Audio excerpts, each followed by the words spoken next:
Welcome back to the Battery Podcast. I am Aidan, And I'm Jack. and we are very excited to welcome the PLL's Cannons beat reporter Sarah Griffin on with us in just a few short minutes. Before that, though, we did want to talk a little bit about the All-Star game. Obviously, far and away the least important game of the season, but we did have a good contingent of Cannons there, represented in the skills competitions before the game as well. So, Jack, where do you want to begin? Where do I want to begin? I guess we can start with, the first thing, Colin Kirsten, the goalie competition. Sure. He did pretty well, held his own, but Tim Troutner took home the hardware. I think the two of them showed that the outlet pass is the way to go to rack up points there, Definitely. and would have loved to see Kirsty win it, but I think to the point of the outlet pass being the way to go. Troutner stuck with the outlet pass for longer than Kurst did. So I think that Kurst should have just kept doing the outlet pass until 10 or 5 seconds and then just hucked one or two shots all the way down if you need the points. But I don't know. I mean, it's again all-star skills. It's entertaining to watch. I was just chilling on the couch yesterday afternoon, so I was happy to have it on TV to have something to watch. But as you mentioned, it is not the most important event of the year, so it is definitely good, just killing time entertainment. Yeah, for sure. Yeah, it was a bummer. It really did look like Hurst could have won the goalie competition if he had just kept shooting those. For anyone who didn't watch, the way it worked is you had a shooter in quotes take a shot, which was really just more of a pass to the goalie. Hmm. He would then either you technically get 1 point for that. Um, you'd either try to pass it an outlet pass, which is basically to the box on the other side of the field. So it's about like a 60, 70 yard pass. You get that 1 point would turn into three if you made that pass, or you could get 5 points by chucking it into the opposite goal. The downside with that, though, obviously it's harder, and you have to wait until the ball either is in the net or rolls by the post. So it takes a long time. Yeah. And if you go for two of those and they don't go in, you're kind of screwed from the score point. So maybe that'll impact the strategy next year. Curse has made it 2 years in a row now. Hopefully he's there year three as well. If only because that means that the Cannons are probably doing pretty well this Right. at this time next year.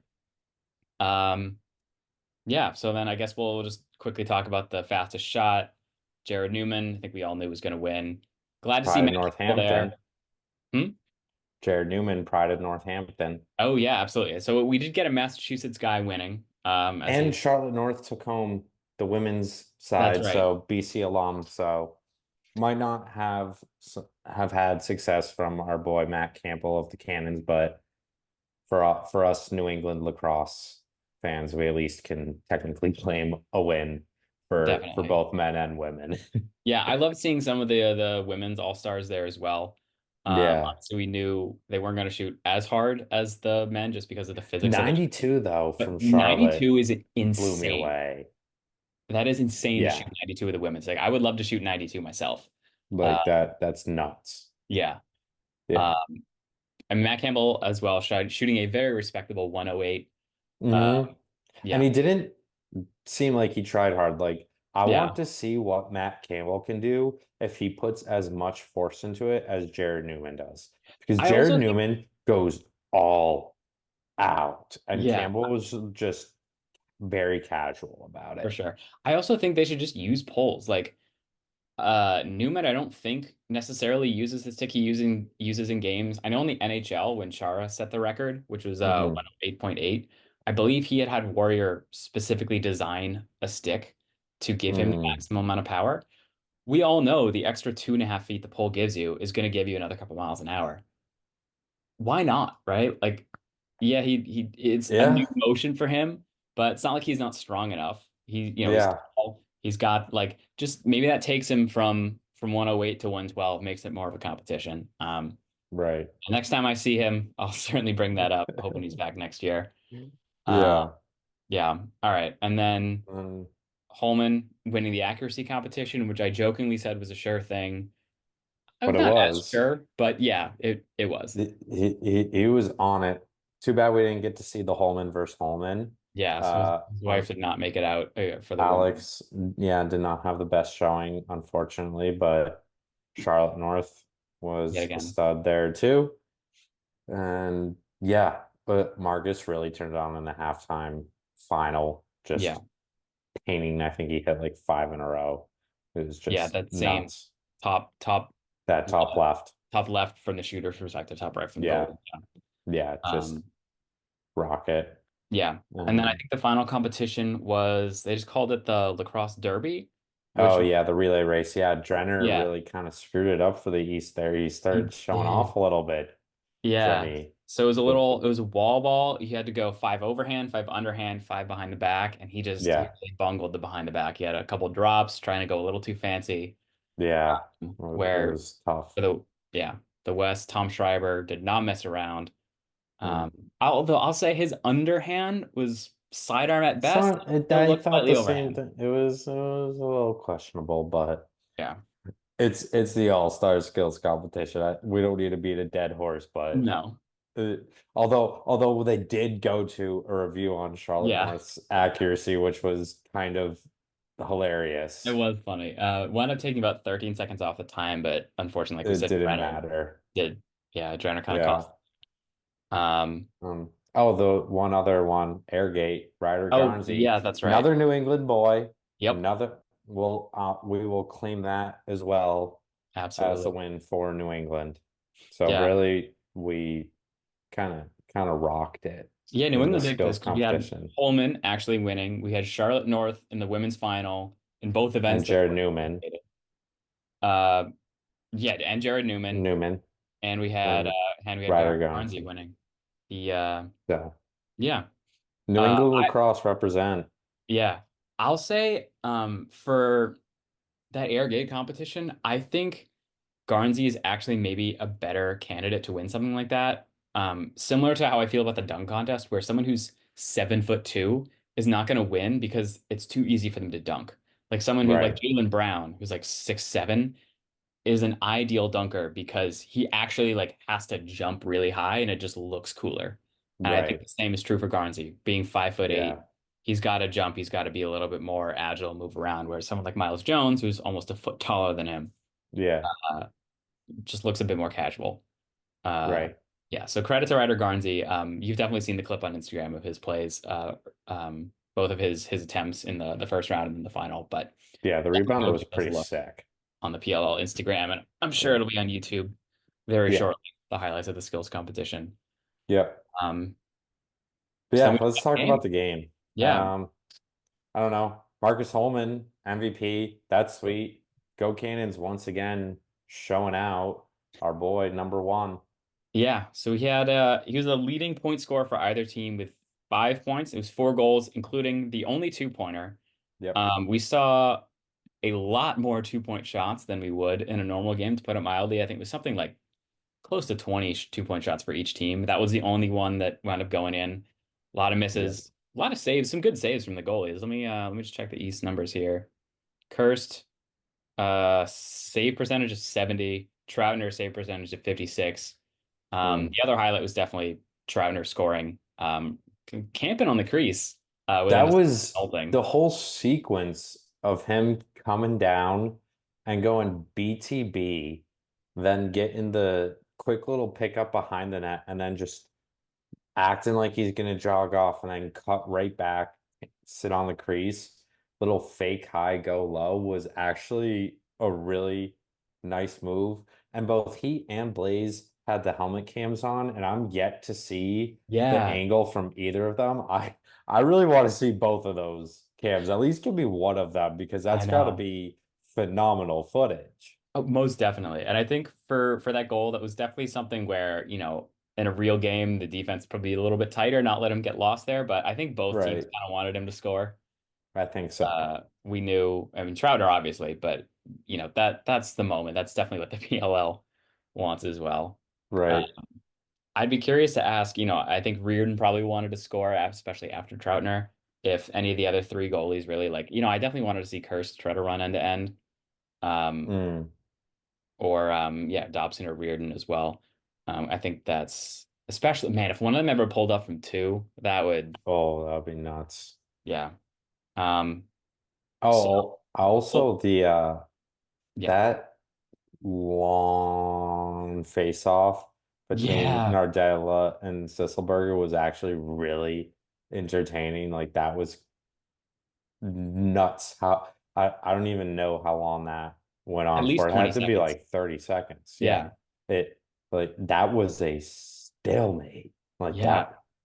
that was really entertaining, honestly. Yeah. And it points out like a lot of guys are not going all out. The goalies can't really though, and the face-off guys can't really. Like when they're in there, They like have to, someone's got to win the ball. Yeah.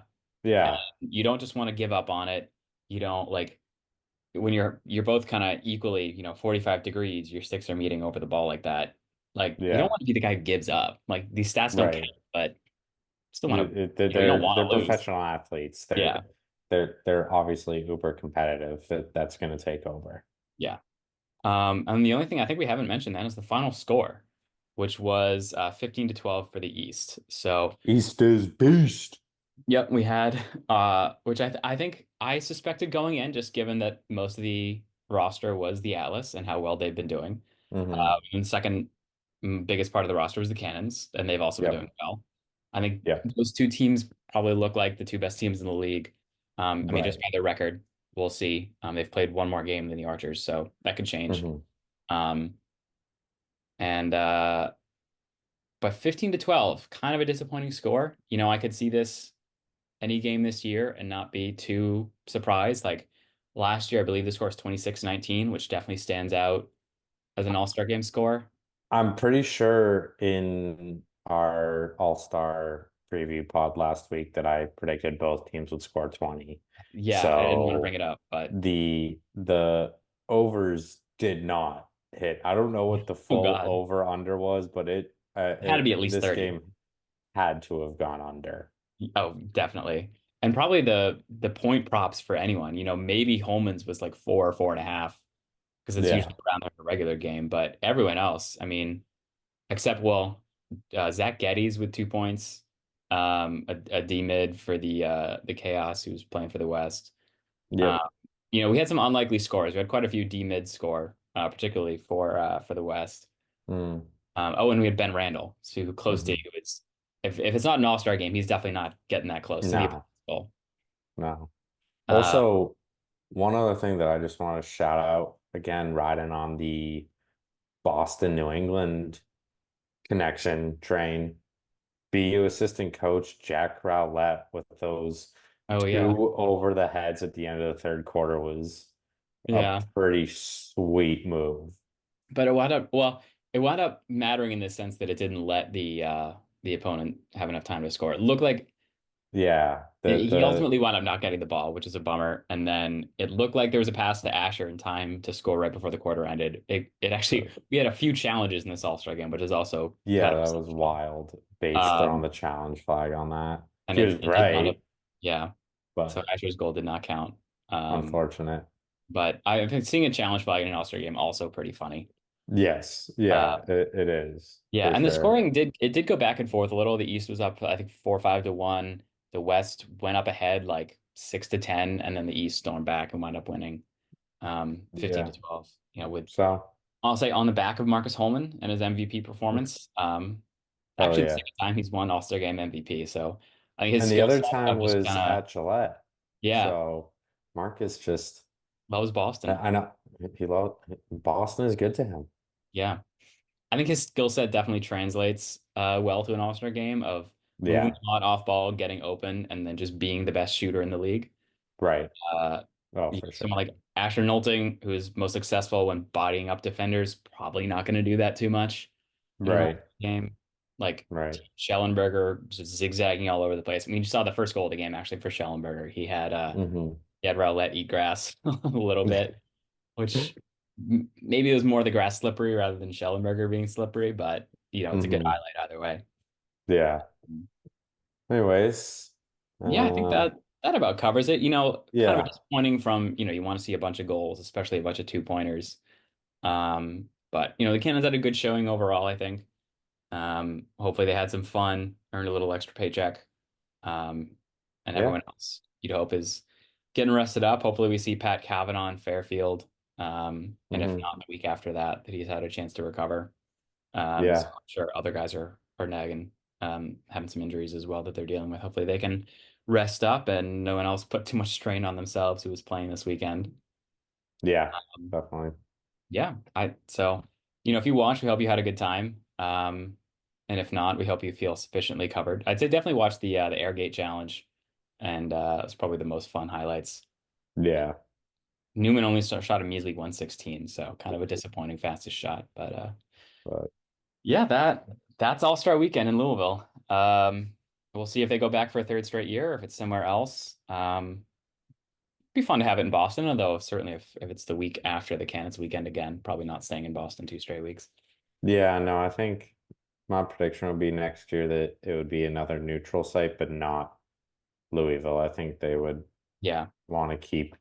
I, I feel like LA, they gotta try. Dallas. LA, I was thinking Dallas, Yeah, probably, assuming they don't put an expansion team there next right. year.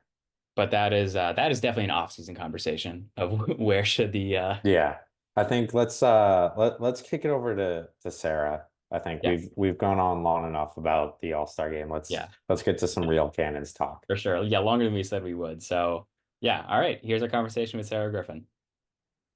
And hello, welcome. Thank you to Sarah Griffin, the Cannons beat reporter for the PLL, for coming on and talking to us at this halfway point in the year, just past the All-Star break. Sarah, thanks for hopping on. Thanks for having me. Excited to be on. Yeah, thank you. All right, so let's just start with probably the most obvious question is how did you get your job as a Cannons beat reporter? So I started doing freelance writing in lacrosse in 2021. And then from there, I started off at Lacrosse Flash. Then I started freelancing for the league. And that was before we had assigned beat writers. And so I did that for 2022, just like random storylines. I actually did a lot of canon stories in 2022, and then like Water Dogs, Redwoods, and I want to say like Chaos were the four major ones I did. And then in 23, I took more of a step back. I was more on the editor side because I was full time at the PLL. So didn't really have the time in me to be a beat writer. And now I'm actually working at BU. So that opened up a role for me to be a beat writer. And it was between the Boston Cannons or the Chaos. And it was a pretty obvious choice for me Yeah. to go with the Cannons. Yeah. I'm pretty sure I know the answer to this, but you're from New England originally? Yes. Okay, great. Awesome. Cool. So, So, yeah, go ahead, Jack. did you grow up a Cannons fan then, or Yeah, what? so I'm from North Attleboro, and we have like tribal. When I was a kid, it was tribal youth. So there Mhm. wasn't a North Attleboro youth lacrosse yet. It was like North Attleboro, and Plainville, and every Mhm. year we would go to Cannons games at least once a season. So That's Awesome. awesome. So, yeah, this must be Yeah. really like I won't say dream job, but like just a pretty magical ride for you that you get to be covering this team that you've cheered for as a kid, as it is for yeah, us Yeah. too. it's so weird. Like just thinking back to like, I always wanted to work in sports and I loved Mhm. lacrosse growing up playing it, but you never thought it would be something that you could do as a job. So Right. Yeah. And now you get to talk to the players. Like, what's that like? Who is your favorite player to interact with behind the scenes? ooh, I have to say, I think as of recently, it would have to be Jeff Trainer. He was a Fair enough. fantastic interview. I also got to interview his brother, and they were both Mhm. just so like enthusiastic and easy to talk to. Plus, also, the bias of picking another Massachusetts native. Of But, course. Yeah. sometimes it's not the easiest things for some guys to do the interviews. Like they can be a little daunting on my end Mm. too. But Hmm. yeah, it wasn't ever awkward at any point. And I did ask him quite a lot of questions because I was writing the homecoming story. So it was longer than a Right. typical interview. Yeah. I would say the same thing. We haven't had the opportunity to meet too many of the players, but Jeff Trainer was at our happy hour and play in the park leading up to homecoming. And Yeah. I was actually the first person that he saw when he arrived. I was talking to a parent, and I just see him come up, and it was sort of that double take. Wait, that's Jeff Trainer just walking in. I should probably go introduce myself and welcome him.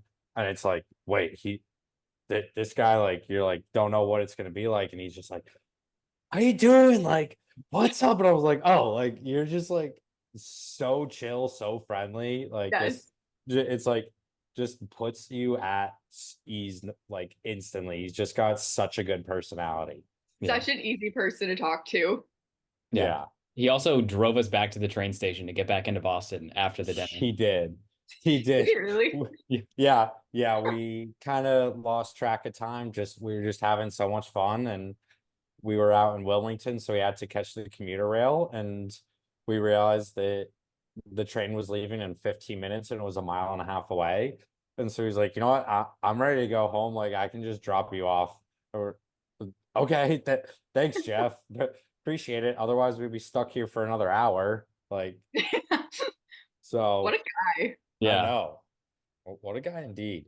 Uh, Talking about, just our love for Boston athletes and kind of grown up Cannons fans, we have to talk about the biggest news that dropped today. Will Manny coming back.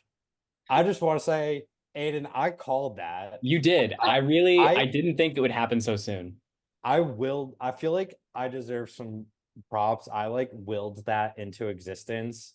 I've been saying literally since week one when the Whip Snakes cut him, I was on the sign him for the nostalgic vibes train.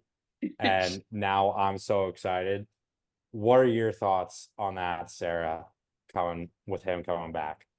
I mean, obviously, I think all of us as Can fans can agree. We're all thrilled about that one. I'm shocked it took him this long to get signed. Yeah. Right? I Yeah. really thought by this point he would have been with another team if it wasn't going to be with the Cannons, but it Mhm. really can't come at a better time. I feel like, Pat Cavanaugh still on the IR and then John Donville being out for the season, I guess he kind of needed that offensive depth. And now I would say Will Manny's more than a good substitute Yeah. in terms of offensive depth. Yeah. Yeah. It'll be So, interesting. Yeah. yeah. Go ahead, Oh, Aiden. no, I was just going to ask. This is an open question. Like, where do you think he fits in? Do you think they'll have him in the midfield? Do you think they'll have Matt Cavanaugh out of the lineup? Because I think one thing that probably kept him from getting signed was he plays a very specific role. Yeah, I know. I don't see Will Manny playing anywhere other than attack. Yeah. And I know, like, we have seen Matt Cavanaugh out of the lineup a couple times, but also, Mhm. I don't, because how do you keep, when you have Will Manny on a team with Marcus Holman, how do you keep those two away I from know. each other? Right. And Matt, yeah, he hasn't had the best year, but last time out against Philly, he did have Yeah. his best game of the year. So it's kind of a weird time to pick him up now. That's like, oh, maybe he finally figured something out. Now we're gonna find your replacement. Yeah. Like, Yeah. uh, what happens? Yeah, maybe like I I don't feel like know. the good thing with Matt Kavanaugh is he is so, like, I'll do whatever's needed of me. Like, I don't Yeah. really, Mhm. it seems like he kind of can put his pride aside. So if it does Right. come down to Coach Holman, be like, oh, like, maybe you're not starting this game, but we're still going to dress you, or we're going to run you out of the box, something like that. But yeah, I do Yeah. agree with you. It seemed like finally in that Philly game, it was like, okay, this is the Matt Kavanaugh we all know and love. And Yeah. now, hey, Yeah. I think maybe not that Cavs necessarily, he's not the same type of player as Westberg, but maybe it could work the same as the Redwoods putting Gray at attack and then running Westberg out of the box because Berg is more of an inside finisher guy. Where I feel Kavanaugh could probably do that. Certainly better than Will Manny would. Not that Will Manny would be bad at it. It's just not his game. yeah, Um, Right. so maybe we'll see that. And it obviously means someone else is sitting. But no, I mean it's a good problem to have for sure. Yeah. Because he's like, I looked this up earlier. He's top 10 in points all time. So that can't be a bad addition to your team. no. No, definitely not. Yeah. That is, yeah. I'm just so in shock, Yeah, honestly. I you've been manifesting that for about 2 months now. oh wow. I saw He's like Um, home. like I have the Cannon's tweet notifications on. I saw they like Mhm. tweeted a little like mm, smirky thing and then it was deleted. I was like, Oh, I wonder what that was. Yeah. So I was going to ask if you had any kind of inside knowledge that this was in the works. Is that No. safe to say no? Okay. No. Okay. Do you get any kind of insider scoops sometimes? Ever Anything fun? like nothing ever fun. It's usually something like injury related. I'll know like a day or two ahead Mm. when it's announced, like the Pat Cavanaugh's the IR or like anything like that. But it's no exciting signings. Like Okay. Coach Yeah. Holmes did not clue me in on Will Manny. Come on, Brian. What Yeah. could could it come on? Brian, you should have come on the pod this weekend and Yeah. just dropped that live Drop for the everyone bomb. here. Oh my God. That would be Oh, so hard to sit on for a day or however long we would have had to do that. I don't think I'd been able to do it. could you imagine? One day, But one yeah. day Yeah. We we'll get you, gotta, Brian. the lacrosse needs an Adam Schefter or a Woj. So why Truly. can't that be us? I know. Sarah, Yeah, that exactly. sounds that's right up your alley. Well, there's Sarah, the sometimes like, lacrosse Woj. with like the beat writer position, like because I am technically working for the league, for the team, it's like, okay, like you'll hear some stuff that's like, but you can't go and tell people that. It's like, damn Hmm. it. That would have been so cool. Or like Yeah, I'll that's ask Coach Holman something, like, oh, actually, can we keep that like between us? Yeah. yeah. That is the tough part of being a reporter who's also working for the league. Yeah, Yeah, well, especially because you're working for the league. Because if you were just, freelance or wrote for, another publication, I feel like you have you would have those relationships and want to earn the trust. So you're probably not gonna totally just go out and blast stuff. But I feel like you get the leaks all the time where people can be like, oh, like, yo, on the down low, like this is out there. But if you're legitimately being paid by the league, you can't be leaking anything like that. You No. have to be so tight-lipped. I imagine like that's got to be so hard if you find out anything. yeah. Like, but And it is like Coach Holman will like tell me stuff, and like I can like usually differentiate, like, okay, this is maybe something just to keep off the record. But I do know, like, talking to some of the other beat writers, like some coaches are like very explicit with it. We're like, I'm not telling you that information. And they're a little more keep their cards to their chest. And not to say that Coach Holman isn't, like, he's surely not giving me the game plans by any means. mhm, But he is, like, you guys know, he's so easy to talk to and so Yeah. open that it's never right. like, oh, I don't even know how I'm going to get through this conversation. That's Yeah. Do you have anyone in your life who like just does not care about lacrosse at all? That you're like, I can spill this tea to them because they just don't know anything that I'm talking about? Oh yeah, I would say a lot of my especially the girls I live with, like, Mm. they're so disconnected. So then it's just like I could tell them all tea, and they're like, Yeah, it's okay, like, trust me, this is hot gossip, but I know yeah, you don't know these people. Yeah, I think in your position, I would probably do the same. Like, definitely most of my coworkers are not lacrosse people, but I would be like, guys, listen. And they're like, cool. Cool. That's me today. Tell my girlfriend Oh, about the yeah. Will Manny news. Well, and she's like, "Oh, cool. That's cool. Like, good job." I'm like, "Listen, you don't understand though. Like, this is actually nuts." No, she can't understand. Like, like I remember when he got traded to New York. Yeah. I was on like a school trip, and it was one of those ones where they take your phone. And so I think the trade deadline and the trade happened on a Tuesday afternoon. I was gone for the week. I come back Friday afternoon, and I just am, catching up on what happened in the world over the last 5 days. And I just see Will Manny to Lizards, and I like my jaw dropped. My Yeah. heart was literally broken. I was, what? Like, first Paul Rabel, now Will Manny. Like, what are the cannons doing to me? Like, Yeah. That trade really broke my heart because they like, I think literally got nothing back for it. yeah, I yeah, forget they I did not. forget who I they was looking at got. it earlier today. Yeah. Who Because it who was was it that like they got? The guy retired like right after the Dave trade. Yeah, Lawson, I think was his name. yeah, It was Manny and Locasio for him and someone else, but it was like one guy retired and one guy refused to report or something. And Yeah. they like literally traded two of their best players for nothing. Uh, Glad that no one who made that trade is involved with the Cannons anymore. True. True. Yeah.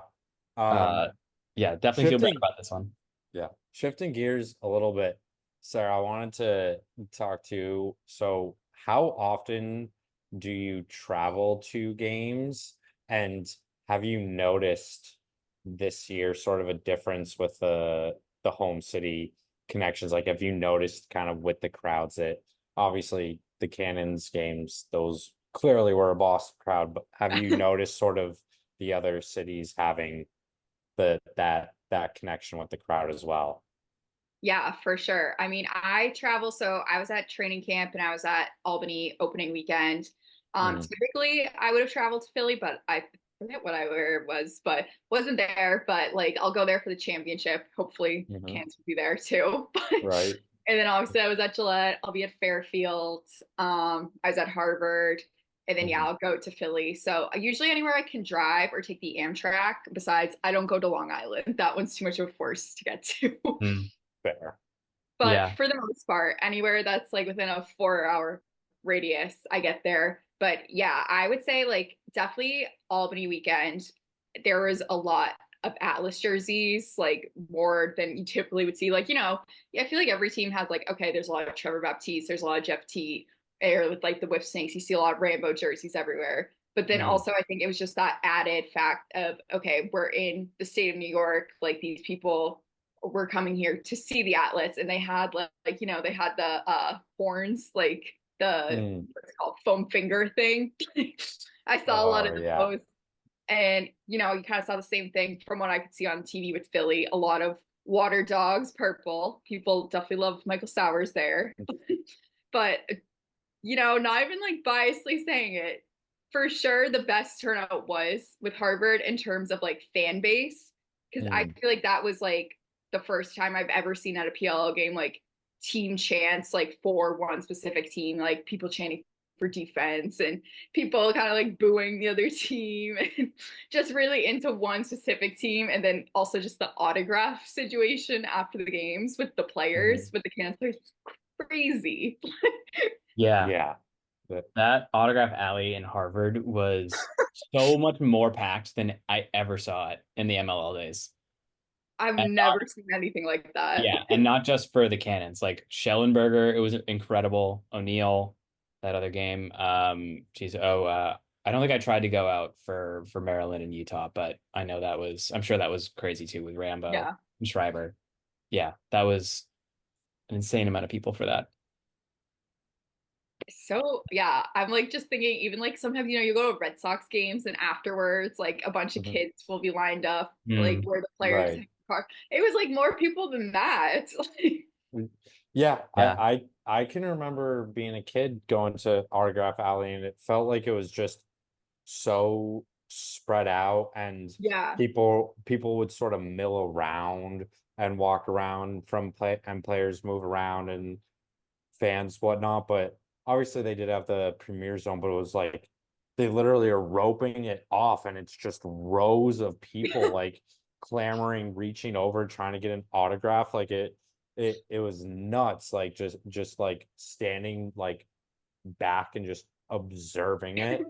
I'm like, oh my gosh, there's so many people like that. The Cannons post, I guess it was not the autograph, it was before the game because it was when the players were following out that picture Hmm. that the Cannons posted on Instagram from Oh like the yeah. back of them walking out, like just the rows of fans sticking out, like that picture just went so hard. I love that. Like that was just so cool to see the how well the fans turned out in Boston. That was truly incredible. Yeah, that was for sure the best PL crowd I've ever seen. And Coach Holman said it, and all the Kansas players said it, but then also you guys heard like the opposing coaches and players were all saying it too. Like, I've never seen a crowd like that at PL games. Yeah, Yeah, yeah. and they get rewarded in that Philly game. It was like just especially with like the crowd and the game itself working together, just create that perfect atmosphere of like the home team chipping away, finally taking the lead. Like some tough calls that thought should have gone the Cannons' way too. Like get the booth the refs in there as well. Like just Absolutely. everything you want. Yeah. the we want Maddie Oh, chants that was going the off. funniest one. That was, oh, I loved that. Yeah. It was, oh, what a good crowd. What a Yeah. good crowd. I'm so fired up for next year. I'm getting Will Manny at Yeah. Harvard next year. Bring it full circle. Oh, that's like my one bummer. I guess hopefully, Cannons will be playing at Gillette, so we'll get to see him there. But if we could have seen, if you just make that pickup like 1 week earlier, I I guess know, it's like a a couple week, of weeks like earlier. just get Will Manny's first game back in the PLL being at Harvard. Oh, That would have been crazy. I mean, it that already was crazy, but yeah, it's the just reception he would have gotten. oh for sure. Yeah. But I guess let Jeff Trainer have Yeah. his Yeah. moment instead. I feel like Will Manny probably would have overshadowed the Trainer homecoming A little aspect. bit. So maybe it was a good thing that Will waited another week and then we can have the Will Manny homecoming next year. Yeah. But Yeah. So maybe we can just talk generally about the Cannons for yeah. the last however long we have here. Um, second best record in the league, second in the East, obviously. Just as someone on the inside of the league a little bit, what are your thoughts? How do you feel about how the season's gone for them so far? I mean, truthfully, I feel really great with how things are going so far. I feel like they haven't even come close to reaching their peak yet. They're the best offense last year. Obviously, the Atlas are definitely a powerhouse, Yep. but I feel like we haven't seen the Cannons offense at their best yet, which is, they're going to reach that point, Mhm. which I think, everyone's like, oh, no one's going to beat the Atlas. I think the Cannons at their peak, it Hmm. will hopefully that doesn't come back to bite me, especially as they're playing the Atlas this weekend. But Yeah. I mean, let's just say if the Whip Snakes this year can beat the Atlas, the Cannons can definitely do it. that's very true. Yeah. Yeah. Because I think in pretty much in every facet of the game except face-offs, the Whips are definitely inferior to the Cannons. Uh, Yeah. which doesn't mean that the Cannons can't lose to the Whips either. Those are also famous last words. Uh, I know that's the thing. Like, there's so little difference in all these teams that even Mhm. the league's worst team can still beat. Like, we just saw it the with the Redwoods, Red Wings yeah. got their first win against the Cannons. Exactly. It truly, this league truly is an any given Sunday that Yeah. no one is unbeatable Yeah. in It's so this hard league. to make any like sort of predictions. Yeah, it's just crazy the compete level and the talent. I mean, to go back to it again, like we said, Will Manny, that dude is a stud. And you're like, oh, of course he'll get picked up. But then you're like, well, the Cannons have Matt Kavanaugh at lefty attack, and The Atlas have Jeff Teat. the Atlas have Jeff Teat. The Water Dogs have Kieran McCardle. Um, the The Whips have Redwoods have Rambo. Ryder Garnsey. Like you just go down the list. It's like none of these teams are gonna get rid of that guy. So it's just that just goes to show how good this league is. It's Yeah. insane.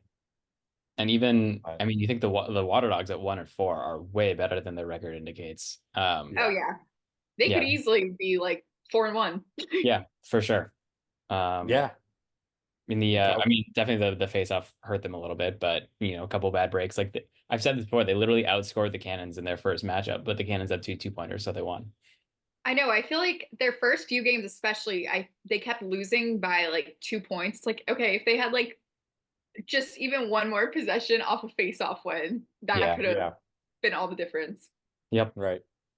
That also gives me hope, maybe a little bit this weekend though, for the Mm. Cannons. That I mean, the first go around with Atlas wasn't the best, but now that we have Tucci, not saying that Tucci is gonna win more faceoffs than Baptiste, but we at least will force them to put a pole and a short stick D mid on the wings, I would think, rather than having two O mids like Yeah. they did. So that hopefully slows down their offense a little bit. So maybe they don't put up 19. And Apple has also taken on a better role in the defense. Obviously, losing Keelty was really tough.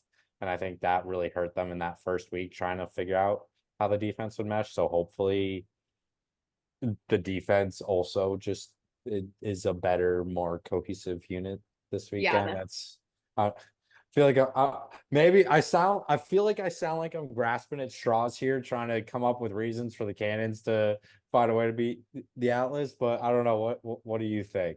no, I kind of was thinking the same thing. Like the Cannons were definitely at a disadvantage facing the Atlas because no one else, that was the first weekend. No one knew what to expect out of any team. And now Right. the Atlas have come out as this huge powerhouse. And you can look at the Atlas roster and know, like, okay, that's a scary offense, but you never know how they're going to perform. Like Jeff Teat had never played with Connor Schellenberger. Like, yes, those are two amazing players, but you didn't know if they were going to get on the field and connect like that, which clearly they did. Yeah.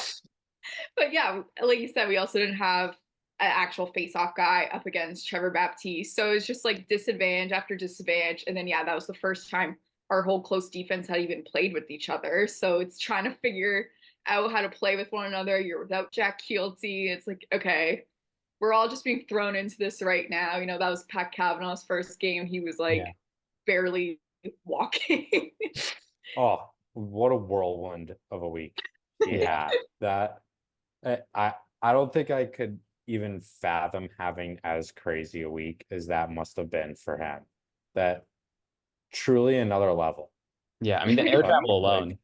Yeah, I know. When he arrived at training camp on that Friday, they had him at practice. You know, it was a pretty like slow practice. They were just kind of walking through. They weren't doing like live game action or anything. But I was wanted to write a story about his whirlwind of a week. So I was like, shoot, like I have to get a hold of him and like he probably doesn't want to talk to anyone right now. And, you know, yeah. he's like walking off the field after practice. He's like signing autographs for some kids that are there, and he's like making a beeline for the locker room and like chased them down a little bit. It's definitely like, oh my god, get away from me. I made it as quick as possible. It was like Yeah. 3 minutes long, and I walked and talked with him till I literally got to the door of the locker room. I was like, okay, you can go. Yeah, he was Oh, definitely that's running on awesome. fumes at that point. Yeah. Yeah. Oh my God. That got me curious though. Does the league have any kind of policy where like players have to be available to you for like a certain number of minutes a week or a certain number of like time after games or like what's the method you go like talking to people throughout the week, either post game or like going up to a weekend? So on like game weekends or like training camp weekends, for the most part, it's kind of like if the player's in front of you, you can go right up to them. Like that was kind of the purpose of me going to Cannons practice that day was to Mhm. hopefully I was trying to get Pat Kavanaugh specifically because I was like, okay, that's going to be the biggest story coming out of just a regular practice. But if not, I Right. was just going to kind of I don't want to say attack, but go up to whoever was next, next up to ask them something. Because, you know, when you have face to face time, it's just a lot easier than doing a phone call because that's what I typically do for stories during the week. I'll like text the player and be like, hey, like, do you have any time, like tomorrow or something to set up an interview? But, you know, it's also kind of impersonal sometimes. And they're like, okay, Mhm. this random girl is just calling me and asking me all these questions. Well, they must know you by now. Yeah, by now I think I've pretty much established Okay, myself pretty good. well. So there's no more Sure. awkward introductions, and I don't have to say my name every time I text them. In the beginning, especially, it's kind of Yeah. like, "Who are Mm. you? What? Why are you texting me right Yeah, now? Like, did you get my okay. number?" Do you think you have spoken to everyone on the roster at this point, or is there someone left you have not yet gotten to? I'm trying to think because there's guys who like, you know, there's ones that are quieter than others, and like their teammates will be like, oh yeah, he might not be the best person to interview for something, but then they'll be in a post game conference and I can ask them questions there. I feel like there's definitely someone. I haven't talked to Bryce Young. I talked to him when he was Mm. on the Whip Snakes a couple years ago, but I haven't talked to him as a Cannons player. So I want to say maybe Hmm. him. And oh, I haven't talked to Alex Verdaro Okay. actually. No, we got you on the we Oh, got you yeah. there. Yeah, so you guys got me there. I haven't talked to him. But you've definitely talked to cumulatively a lot more than we have. So, which you'd hope That's is true true. because you actually work for the league. Um, how about this is so elusive. I don't think his picture is even on the website, but Carter Parlett, who I think is the only guy on the Cannons roster who has not played yet, except for, Keelty. Yeah, Right. him I have not even seen. Yeah. Yeah. Well, anyone know where he is? Like, what's going on? I Yeah. feel like someone in like I want to say it was a pregame, or no, it was at training camp. Coach Holman had like a pregame press conference, and someone was like, "Oh, like what has it been like to Coach Holman to meet guys like Pat and Carter, blah blah blah." And at that point, Pat having gone to training camp yet, and Coach Holman's like, "I haven't met either." Like, I don't know. Yeah.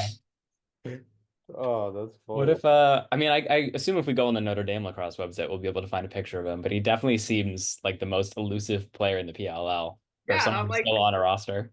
where is he? And I guess at this point, it's kind of like, where would he fit in? But I don't know. Like we saw, what you would call it from Delaware get his Oh, Mike look. Robinson, yeah. Yeah. Well, yeah. So it's Give like, him a okay, shot. He's people got a are getting photo at least. looked. Yeah, I think because he's a short stick D mid, I think. So maybe either if there's an injury or if the Cannons have like secured their playoff spot, maybe they'll play him towards the end of the year. I mean, I want to see everyone get in the game.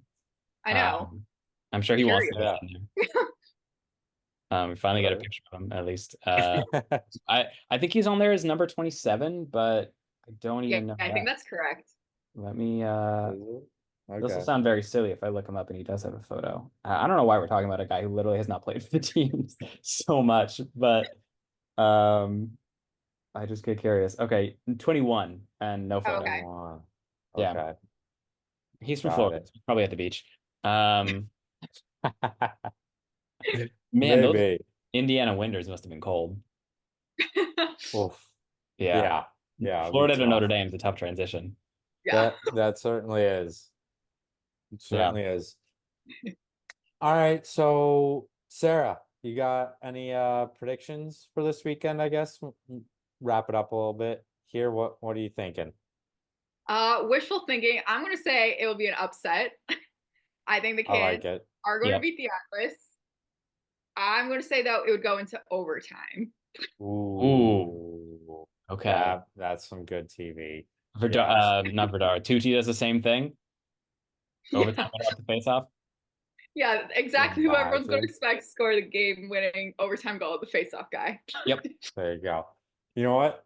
I think just because of, well, actually, no. I was gonna say it would be so funny if Carter Parlett made the roster and then Yeah. scored the OT winner, but I'm gonna stick with my boy and say that we get a Will Manny snipe. Maybe Okay. Tucci does win the face-off, Hmm. brings it down, and we get a Marcus Holman to Will Manny snipe for the OT winner. I'll take Uh, it. Maybe a little Yeah. Beautiful. This is a good bit of or PLL trivia. Will Manny scored the OT winner in the very first ever PLL game. So that would be a real, good. I won't say full circle moment because he's not retiring after this week, but uh if his first Right. game with the Cannons, or the PLL Cannons at least. Yeah. I'm not I'm gonna say it's definitely gonna be a low scoring game because Liam Entman really scares me. I Um I was Oh, gonna mention that Liam Ensman. I'm more afraid of anyone. It's Liam Ensman. yeah, yeah. I That agree. yeah. Um so I'm gonna say it'll be like a 10-8, 10-9 type of game. Um I'm gonna say though Holman keeps riding his all-star high. I don't know if he'll get the winning goal, but I think he'll definitely be the leading scorer for both teams. Yeah. Fair enough.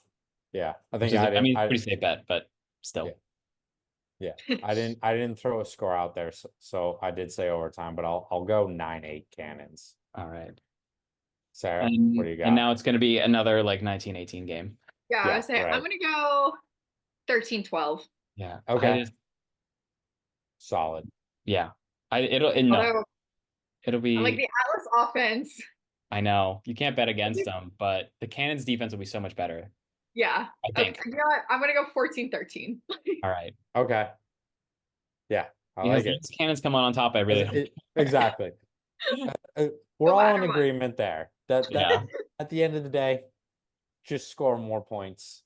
Yep. New Or York and not or just as long as you get more twos. Yeah. have more points on the scoreboard than they do. That's all I want. Is that Absolutely. too much to ask? Not at all.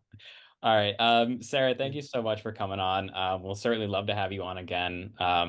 Get your what limited inside info that Coach Holman leaks and says you're allowed to report. Yes, Yeah. We will see you, or I will see you in person in Fairfield. I'm sure we'll see you in person at some point later this year, great. um, Gillette or elsewhere. Just promote yourself to our following. Where can people find you if they want more updates than we can provide them on the Canon season? Yeah, I would say follow me on Twitter, SKG_18. That's where I post all my articles and the updates I do get. I post on Twitter. So Awesome. And of Awesome. course, go on the PLL website or app, and you post. Is there how many articles a week? Like, I mean, at least a couple yeah, cans. I would say like 2 to 3 a Yeah. week. Okay. All right. So, which hopefully, if you're listening to this, you're an FFL lacrosse fan. You already know to do that. But if you're not, do it. Do it now. Yeah, because it's great info. Like someone who's obviously like on the ground, a lot more access to players than we have at this moment. Yes. Um, Sarah, yeah, thank you so much. We will talk to you again soon. Thank you guys. Yeah. And thanks again to Sarah for coming on. That was such a fun conversation. She really Yeah. bubbly personality. That was really cool to talk to her, get I guess she wasn't able to dish too much of that inside scoop. And I know technically she said she doesn't get a lot of it, but I bet she definitely knows more than we do. So Yeah. maybe we can work on her, get what are your sources, Sarah? Yeah, That's what I definitely. should have asked. You like, I don't need you to like get in trouble and spill stuff, but maybe if you could like make some Yeah. connections so that we could get that inside scoop from the inside ourselves instead of making you the middleman, Yeah. that'd be cool. Or pass it to someone who passes it to us so that we can say all this exciting stuff and just, I don't Exactly. know, it didn't come from me. I- Uh, but yeah, it was great to talk to someone like, an actual PLL employee, someone who's been with the Cannons this whole year. Um, to yeah. just hear what that's like and like the type of access. I mean, I could not imagine how cool like it's probably good that I wasn't at training camp or you because we would have been like geeking out the whole time. Not that she wasn't, but I think, we would have wanted autographs a little too much. Uh and so it's good that, she's professional doing her job. Um Yeah. just Uh, such a cool thing. Like the I NFL we or NBA, whatever, does not give the reporters the same amount of access the PLL gives. Yeah, it's crazy. And we've talked about it before, just the how starstruck I still am in the few times that we do get that inside connections. I was in awe when we went on the field Yeah. after homecoming. I couldn't believe they were actually on the field. We're just arm in arm with Jeff and Yep. Zach, like just yeah, that was pretty cool, guys. But then you go home and I'm like, I can't believe that actually happened. I Like know. that's so cool. And so the fact that Sarah's like actually texting them and is like, I don't know if there's anyone I haven't talked to. I'm like, wow, that Yeah. must be nice. You can't think of someone you haven't talked to? Yeah, I Wow. know. I was That'd be cool to be on that connection basis with them. yeah, I think we're definitely below 50% for both of us. That we are. That Yeah, we we'll are. get But there, we're working on it. We're building. Absolutely. We're building. She's been with the PLL since I think 21, she said. We've Yeah. been with the PLL since 24. So just wait till 2027. Wait Yep. till the Cannons are full-time in Boston. Oh We'll my be God, on a yeah. first name basis with the entire roster. Absolutely. Well, I mean, you already are. We called them Jeff and Zach a minute ago. We, Uh, touche. yeah. Touche. They'll know that we're Jack and Aidan now. Yep. Absolutely. Yeah, just very cool to get that insight. Looking forward to picking her brain at probably a lot of points later this year because Yeah, it's just really cool to talk to someone with that much knowledge of the team in the league. So, um, definitely. we hope you enjoyed that. We hope you enjoyed the All-Star game and skills competitions if you watched it, or our summary of that if you didn't. Um, We'll be back a little bit later this week to talk about the Cannons' upcoming match with the Atlas in Fairfield. That'll be Saturday at 3. We'll cover that in more depth on Thursday when you hear it. And I think that is all we got for you today. So thank you all for listening, and go Cannons. Go Cannons. Boom. Boom.